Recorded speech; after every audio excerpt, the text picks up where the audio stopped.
Good day, everyone. Joining us here today is the Executive Director of the Independent Fund for Infrastructure, Attorney Brian Keith Hosaka. Hello, Attorney. Welcome to Truth on the Line. Good afternoon, Ami. Good afternoon to all your viewers. Saka Merry Christmas, Attorney. Balita namin, sabi ng Malacanang, ha? Binabahan na daw na down yung 41 budget until the year end. Totoo ba yun? Yes, we received a notice of cash allocation, Ami, coming from the DBM, no? Wherein nasabi nga nila is that na-download na yung budget for the year. However, we checked with the LBP. Indeed, funds were downloaded to the extent of 39 million, but we're still waiting for the balance. Siguro na na-delay lang yung portion na yan, but the amount downloaded to us is very substantial already. So we're happy. We're glad that the funds are finally here. Yung 2 million.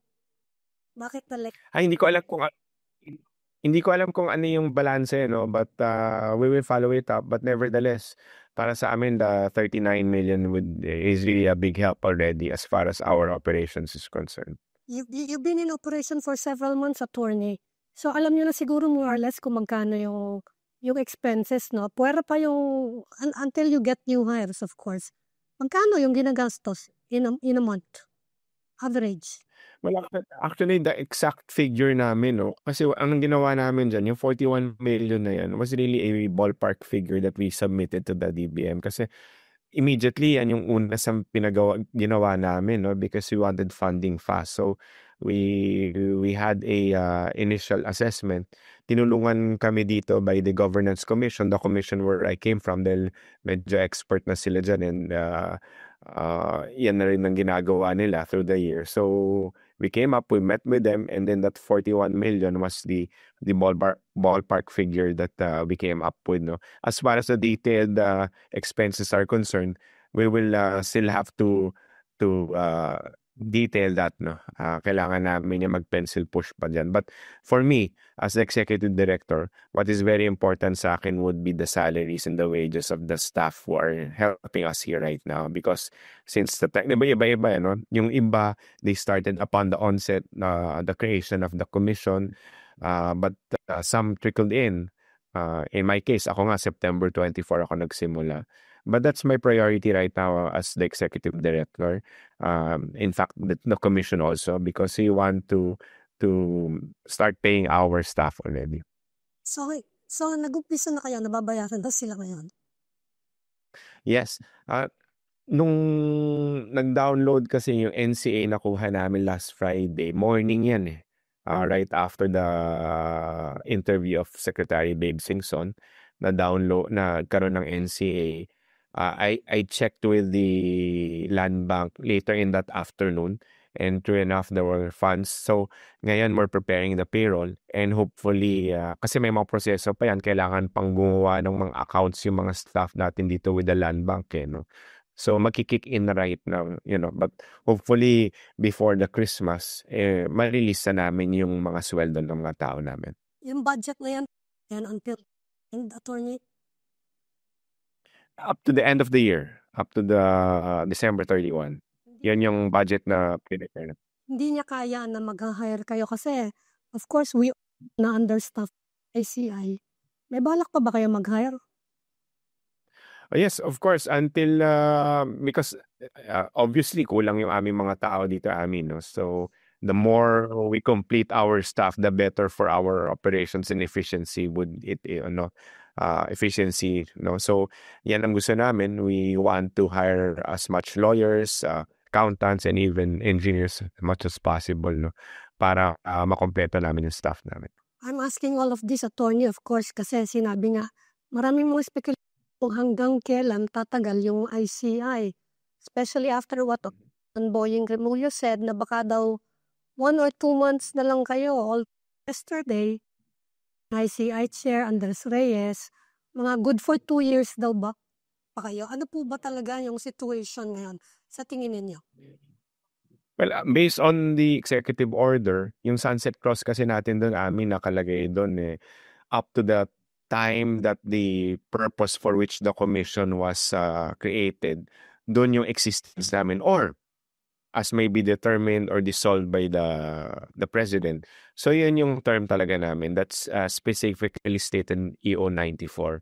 Now, as far as yung 1 to 2 months are concerned, wala naman sa EO yon. But kami dito sa ICI, we continue to do our work based on our mandate and based on EO 94. No?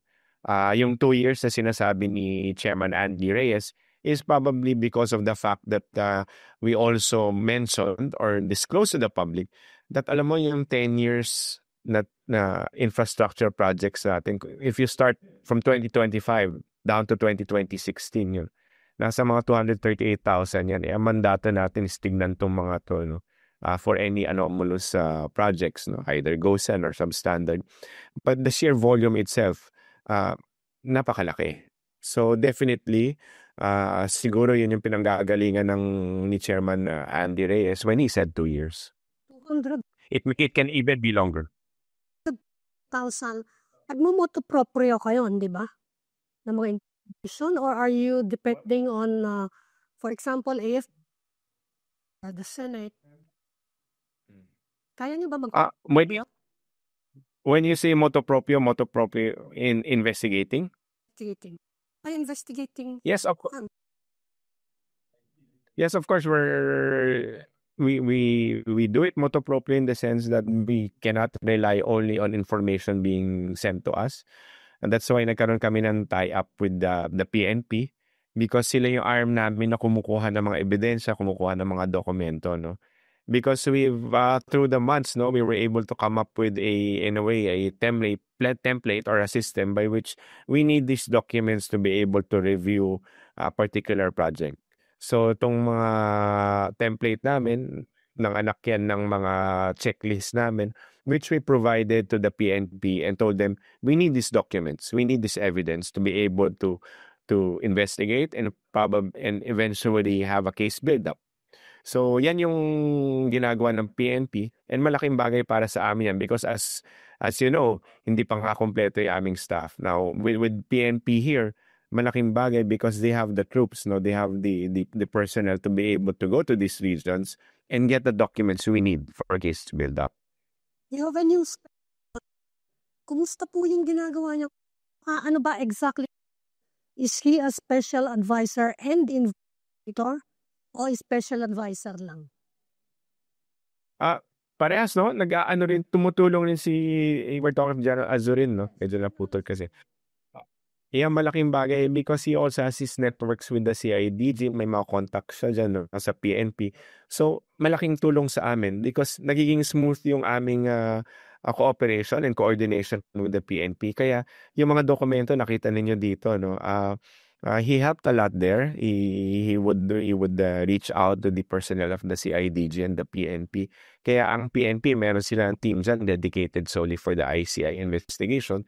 Kaya the past days, nakita nyo, kahapon lang yata yan, there were 40 plus boxes that were turned over to us already. No? Again, aside from the 90 plus boxes, malaking mga boxes to, ng mga dokumento, which would help us, which we need to be able to investigate and review these projects.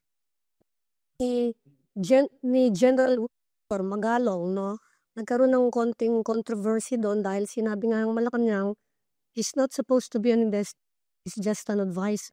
So ano yung ni General? Is he an advisor and investigator? Well, in advisor, ang yung niya, yung kanyang role is very valuable. Hindi naman yung instead na meaning hindi siya nag-iimbestiga na siya ang nagde-determine kung ito yung mga ghost projects or hindi. Ang value ni General Azurin is coordination. Talagang maganda yung ginagawa niya na kahit papaano pag kailangan namin tong ganitong klaseng sistema, documents and gathering, he would advise us. He would invite the personnel from the PNP, we would have meetings, and we would create the system on how these documents will be obtained, which we badly need para makumpleto namin yung aming case build, eventually referral to the Office of the Ombudsman. But as far as investigation is concerned, definitely, kung the strictest sense, hindi siguro yun yung ginagawa niya. It's really advising us and paano maaring makuha. Kunya, specific example would be the documents. Siya yung nagsabi, ganito yung gawin natin. Let's coordinate with the PNP, tap the CIDG. Kasi mayroon na silang ano dyan may infrastructure na sila or personnel to be able to do that. So, yan yung ginagawa ni General Ozerin. But malaking bagay sa amin talaga yan. You're talking about the boxes and boxes. Medyo naputol ka, Ami. Pardon me, naputol. Oh, okay. Can you hear me now? Yeah. Can you hear me? Yes. Yes, okay. Niyo po ahon inibigay sa inyong dokumento. Ilan ba tao to go over that? Kasi alam naman na yeah. And you have to go over the fine print, no? Hindi ba? Mga ilan ng tao niyo ngayon? So ngayon, based on our plantilla, more 30-something plus na na mga personnel staff. That includes already our support personnel, our executive assistants, our utility, our drivers. But pero hindi diyan kasama yung mga lawyers namin na on loan from us by the public attorney's office. Marami-rami na pahiram sa amin ng mga abogado. Now, there's gonna be lawyers also coming in from the DOJ and other lawyers that we also have here na sa staff namin. So, ballpark siguro nasa mga 15 lawyers kami dito ngayon, no? Scouring through this. We wish we have more. We had more, no? And we're hoping we will have more lawyers kasi malaking bagay. Ang daming ang dokumento, gaya nga ng sinabi mo, mga bulto-bultong mga kahon yan eh. And we need to go through those. Now, aside from that, Ami, si Commissioner Fajardo naman is looking into how to streamline and how to make our workflow more efficient in the sense na tinitingnan namin is digitalization. So, tinitingnan yan from that angle. So, maraming trabaho, hindi lang pag-iimbestiga but also administrative at the same time making the commissions work more efficient. Considering the magnitude of, alam naman natin, nakikita natin pala. And if you're saying you're good for another 2 years, typically, mga ilan ang ninyo pa na tao? Kung budgetan. Kung titingnan natin dito, no, yung sinabit namin sa DBM na staffing is nasa mga 170 personnel. So, yan yung ideal for us. Well, ideal in the sense that kahit papaano talagang bibilis ang trabaho. Pag makompleto yon, mabuo talaga yung staffing namin. No? So, that would be the ideal scenario, the ideal staffing pattern. Because yun yung una namin nakita, as I mentioned earlier, tinulungan kami ng governance commission dyan eh. So, sabi namin, we came up with that number with our organizational structure. So yan yung na determine namin that would be the best staffing for the ICI. Yung idea yung magkastos planning budget monthly under that. Yan nga, no? Next na nga yan sa gagawin namin ngayon because we want to submit our budget already to the DBM by early next year, ano? Para kahit papaano kasi hindi na kami aabot sa hindi na kami aabot sa GAA, no? So most probably our funding would be coming from the contingent fund. So the soonest that we will be able to submit our budget for the next year, the better for us, no? So iyan yung uupuan namin. I will need to again seek the help of the governance commission to be able to come up with a budget and eventually submit it to the DBM para ma-earmark na yan for the ICI. But to give you a figure, no, I can only pattern it do sa GCG, no, kasi kahit papaano parehas yung number of staffing namin sa kanila. But this is a very crude way of determining the the budgeting for the ICI. And ang sinabi nga namin dun during the House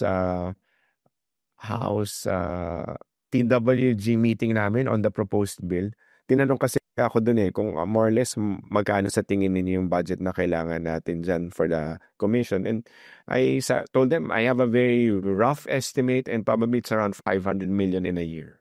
Kasi meron pang iba dyan na kailangan puntahan yung mga proyekto, kailangan pumunta sa ibang region, and that would have cost. No? I'm one of your will be leaving by 15 ang bago ng isip. Impact ng pagre-resign ni former Secretary Boran. So we're talking of the resignation of Secretary Babes, no. So for us very valuable kasi yung naging contribution ni Secretary Babes sa sa pag-ibig. Di ba nagbago-isip niya? Sabi niya baka daw hindi pa kasi nga yung rason niya is about health, no. Sabi nga niya nagtaas na ng lahat ng kanyang blood sugar, cholesterol, lahat, uric acid. Sabi nga niya yung kanyang dati nga siya maintenance free siya Ngayon ang dami niyang prescription ng doktor sa kanya. So we had to kami wala kayong magagawa if that's the reason, no. So but going back to your question kung maapektuhan ba kami. I'm honest with you, syempre maapektuhan kami dahil unang-una, nagsimula siya, pinanganak yung ICI, nandyan siya di ba? And he gave the commission valuable insights. The knowledge that he had with the DPWH was very important in our investigation in determining yung possible issues for reforms or possible suggestion for reforms as far as the DPWH is concerned. And malaking bagay yon. But then again, as he mentioned also in his resignation letter, during his interview, he said, para sa kanya, medyo tapos na yung stage na yon. And sa tingin niya, sa kanyang opinion, is that prosecution niya, sabi na daw, kasi mostly legal work na talaga yung kailangan. And he said nga, ang dami-daming mga legal work nga na dumadaan sa commission and it's taking a toll on him, no? Kasi sabi niya, hindi ako abogado, engineer ako, kaya pag uwi ko, may bit-bit ako mga dokumento, pinag-aaralan niya yung mga batas, ano ba itong mga to? Because kailangan niya magkaroon ng informed and correct correct information before deciding on anything as a commission, as part of the commission. So, ayun ang sabi niya, no? Malaking talaga na nandito si Commissioner Singson and mabuti na lang kahit papaano, napasa niya yung kanyang knowledge sa amin ulit. May balita na ba kayo na kung may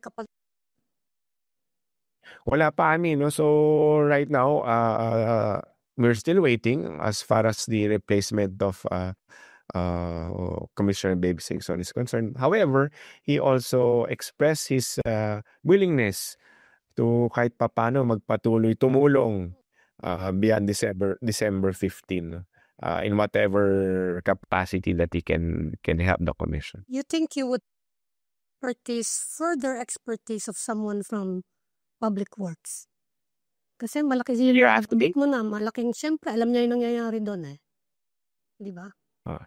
Yes. Malaking bagay rin, no? Malaking bagay talaga na kung meron man maipalit, siguro engineer rin, katulad ni Secretary Singson because alam mo yung pinag-uusapan natin right now, we're just scratching the surface, no? Kasi ang concentration ng commission ngayon is ghost projects.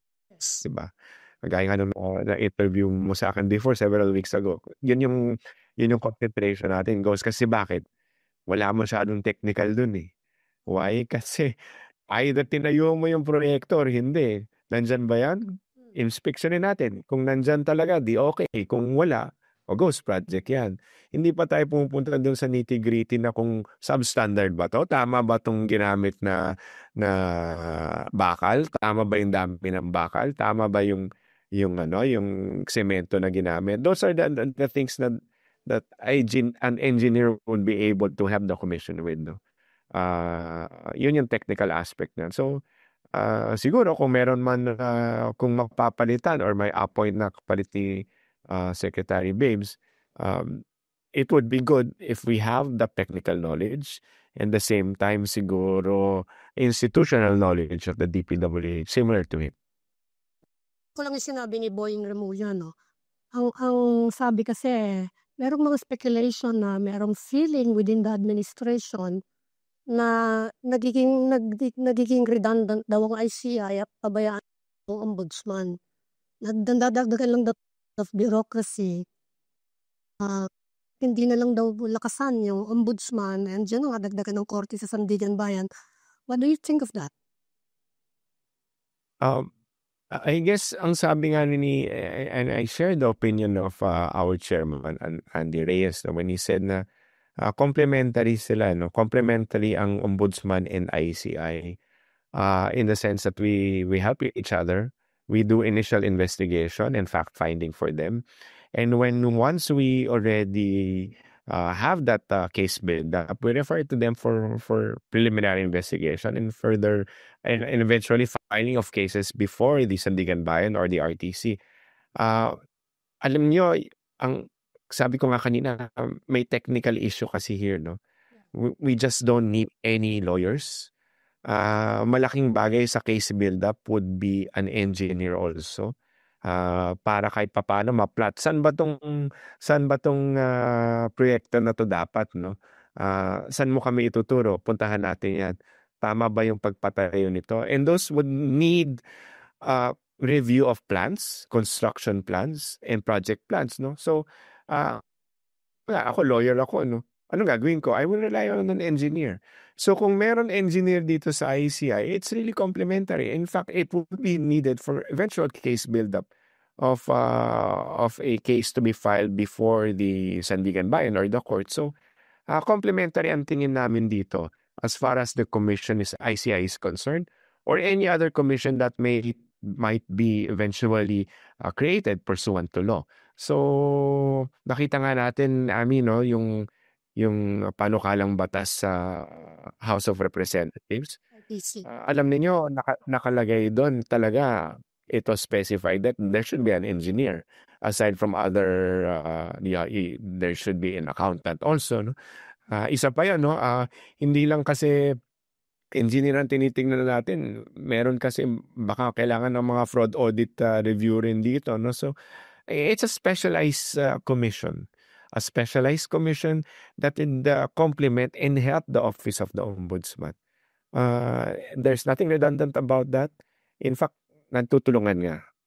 Anyway, sinabi naman ni President Marcos, gusto daw niya na i-prioritize yung, di ba, yung bill creating the IPC. But speaking of case build-up, bago magpasko, meron ba kaming maasahan na cases na maire-recommenda nyo considering there are 421 ghost projects, no?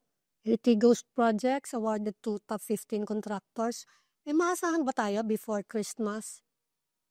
Yeah. Itinan ko, no? Ngayon kasi tuloy-tuloy pa rin yung pag-iimbestiga, no? Unti-unting kinokompleto yung mga dokumento dyan. So, I cannot answer that, no? Kung meron before December 24, no? Yung break namin. Of course, after Christmas na mababalik. But definitely, we will make the announcements pagka meron naman talaga ma-file na another referral. But we're working as much as possible kung meron, kasi nagmamadali rin naman tayo, no? Kasi sabi mo nga, ang laki-laki ng universe or ng trabaho na hinaharap natin. So, the faster we move, the more referrals that we make, the better. Meron pang isang criticism, of course, na medyo na-address nyo na, kaya lang medyo disappointing, no? Yung pagla-live stream. Yung live streaming nyo, dahil na umpisahan na ng mga big fish na executive session, nag-aalala ngayon mga tao na baka lahat na ng mga major resource persons nyo, yun din ang hihingin at mahihirapan kayo magsabi no. Ano po yung balak nyo doon? Are you reviewing your rules on live streaming? Yeah, alam mo, Ami, talagang yung commission naman gusto na live streaming in the sense that yun nga yung default natin sa aming section 1 nung live streaming rules. Talagang live streaming yan. Pagka hindi nyo sinite any rule or law that would justify executive session na ihinto yung live streaming, it will proceed and it will be shown to the public. Ang daming kami gusto namin talaga i-live stream yan. However, we are also bound by law kailangan namin sumunod sa batas no. Alam mo, i-share ko na lang sa'yo, no. One of my, yung gusto kong, kumbaga, yung I look up na jurist sa Amerika, no, si Antonin Scalia. He mentioned before, yung quotable quotes niya, a judge who always likes the results, his results, no, kumbaga kung ano man ang, kumbaga a judge who would always like yung results na, yung mga decisions niya, would be a bad judge. Ano yung ibig na sabihin dyan? Sinasabi ng ni Justice Scalia is that siguro darating ang panahon wherein a commission or someone, someone who would eventually decide on something would have to follow the law, whether or not it is popular or not. But definitely we have to follow the law. So in this particular case, sa live streaming rules, hindi namin inimbento yan namin Talagang pinag-aralan namin yan. Tinignan namin, okay, gawin na lang natin default talaga live streaming. However, we also recognize yung batas ng iba, even constitutional provisions and decisions of the Supreme Court or the courts, no? Wherein there are matters na talagang hindi pwedeng maisawalat or maipakita sa publiko. But how we wish here in the commission that everything here can be live stream and shown to the public for the sake of transparency. Nakalagay naman doon kung whether or not ang isang bagay ay dapat an executive session. For example, if it pertains to national security, pagka it is confidential in the sense that it might hamper the investigative process. Yun nga, sabi ko nga in one of my interviews, kunyari ang mga pulis nag-iimbestiga, no? Kadalasan naman hindi naman to open to the public. In fact, it is done in closed doors. Bakit? Kasi may mga information na maaring maibanggit o maaring makuha that if it's telegraphed to the public, then the investigation might not prosper. The sense na baka mamaya magtago na itong mga taong to or yung mga pinupunteriya namin na maaring ma-recover na assets, may itago na. So, may mga ganyan na bagay. And those are provided for by law. Malinaw naman sa batas yan. Executive session, pwede ang letter authorized release minutes of I understand Teka, medyo napuputol-putol. John with Sandro Marcos, I understand you can get a letter to release, di ba, the minutes of the hearing. Ano ba sa inyo letter sa inyo? Sa amin, wala pa kami natatanggap na letter, no? But kaninang tinanong sa akin ng media if a letter has been sent to the commission. I've checked with our secretariat here, and so far wala pa naman kami natatanggap na letter authorizing the release of the video. Ang magiging proseso nito, Ami, is once we receive the letter, the matter will be brought up to the commission for eventual determination. And kung pumayag sila, and for them it is a thing that can be shared to the public, then ipoprovide na namin yan sa YouTube channel ng ICI. First person can say no. Pardon me? Pwedeng sabihin nila ayaw namin. Oh yes, that's provided for in our rules. Kasi nga, may mga batters dyan na baka sa tingin ng commission, okay, pumapayag ka, pero baka ma-outlook yung aming investigation dito. So in that case, in that scenario, I'm not saying that it will happen. I'm just answering your question if it might happen. So under our rules, that is provided for. The commission can in fact either grant the executive session or deny it. What about your views? Nagpadala ng mga letter. Example, kay former Speaker Martin Romualdez, Senator Mark Villar, may balak ba kayo? Kahit redacted nung hearing, nung video, may balak ba kayong ilabasan? Wala pa, no, but that is a matter that will be taken up sa commission. Kasi we have so much on the plate, no, but definitely that will be something that has to be decided upon by the commission to send out these letters with regard to, sabi mo nga, yung eventual posting of the previous hearings of our resource Saka yung tell-all nila Diskaya, well, that's what they're saying. They all daw yung kanila. May pwede bang ilabas doon? Na hindi Yung sa Diskaya kasi, merong ano dyan, Rami, no? May kulatili dyan. At that time, I don't know kung pending pa yung kanilang application for witness protection program, no? Kasi that's one of the things that cannot be divulged in public, eh. Any information relating to a matter that is subject for review for a witness protection program. So, malinaw naman sa batas yan. In fact, in our hearings dito involving the Diskayas and I think si Yusek Bernardo, kailangan may clearance muna from the DOJ. So, pagka walang clearance yan in fact, they had to get that clearance for them to appear dito sa ICI. agree. At this point, mukhang tuloy-tuloy na kung sakasakali, do you think you need para to strengthen the ICI apart from, of course, powers and yun nga, yung contempt powers. Apart from that, ano nyo mahirap or and the ICI improve the apart from budget, of course. Yung question mo, no, medyo putol din yung question, but are you asking for yung what would be the important authority or powers that can be granted to the ICI pursuant to the law? Subpoena and contempt. Okay. Okay. Maraming maraming mga powers, maraming authority and additional powers that were discussed I'm speaking of the lower yung version doon sa lower house, no. Ang linagay doon is actually maganda yung ako lang, I'm speaking an opinion ko lang to from a lawyer's perspective, no. Yung house version kasi nakalagay doon merong power to issue hold departure orders. But meron doon power to cancel passports.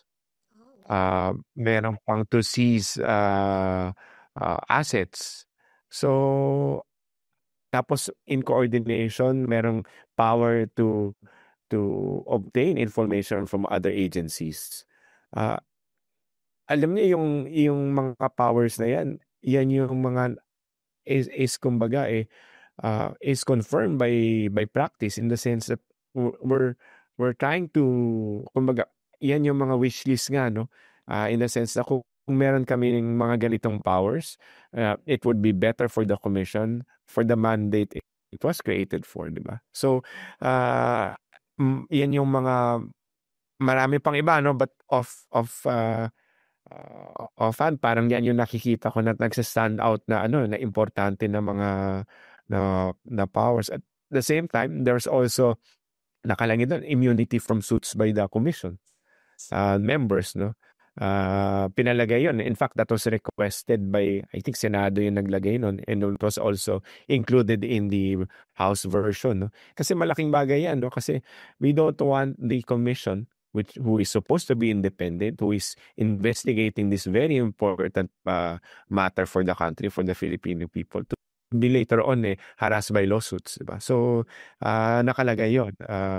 In fact, there are other investigative commissions, and even sa mga charters ng mga GOCCs, nakalagay doon yung mga board nga may mga exempt from liability, no. So what more for a commission being tasked to investigate this kind of matter, no. So yan yung mga additional powers na sabi ko nga, contempt, sabi mo nga, sa PINA meron na kami yan. Contempt, importante yan. To issue hold departure orders. Yan, medyo matindi pa yan. Pero hindi, may other, kumbaga, opinion na baka pwede if by law. Anyway, that's for Congress to figure out. To issue kumbaga to ask for cancellation of passports, yung mga ganyan, no, importante yan. And those suggestions or those additional powers are kumbaga borne out by practice. Kumbaga yan yung or experience sa nasabi ko mga. So yan yung mga importante mga bagay na nakalagay sa mga pending bills. naman attorney kaya pwede kayo mag-wishlist. Isa na lang pahabol, ilang pang-hearing meron kaya before Christmas? Siguro ang target namin is on the 15th. So either probably have one more on the 15th ang nakaschedule namin hearing. But of course, subject to confirmation whether or not our subpoena was eventually accepted or officially received by that resource person who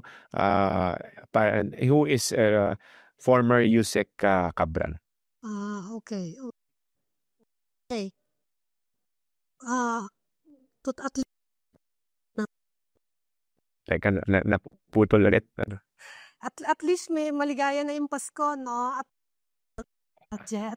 Oo, but malaking bagay na yan, Ami. So, in fact, I can see the staff here kahit papaano ngumingiti na rin sila. Dahil, I mean, I have to give it to them, no? I mean, they've been working here for months without, talagang nakikita mo yung sense of, yung iba nga, sa atin tatanong kung bakit ka ba nandito? Sabi ko ngayon, hindi mo ba alam may sunset cross tayo sa EO94. But, alam mo, nangingibabaw pa rin yung pagmamahal nila sa bansa siguro. And in fact, hindi ako nagiging but that's the truth. Sabi niya, sir, talagang gusto lang namin tumulong dito. So, ito na lang siguro yung maliit na bagay na pwede natin maibigay sa kanila. That come Christmas, they will eventually have their salaries and wages. Okay, at least medyo maligayang Pasko.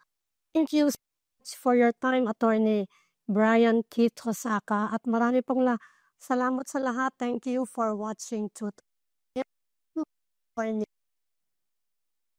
Thank you, Ami. Thank you to all your viewers.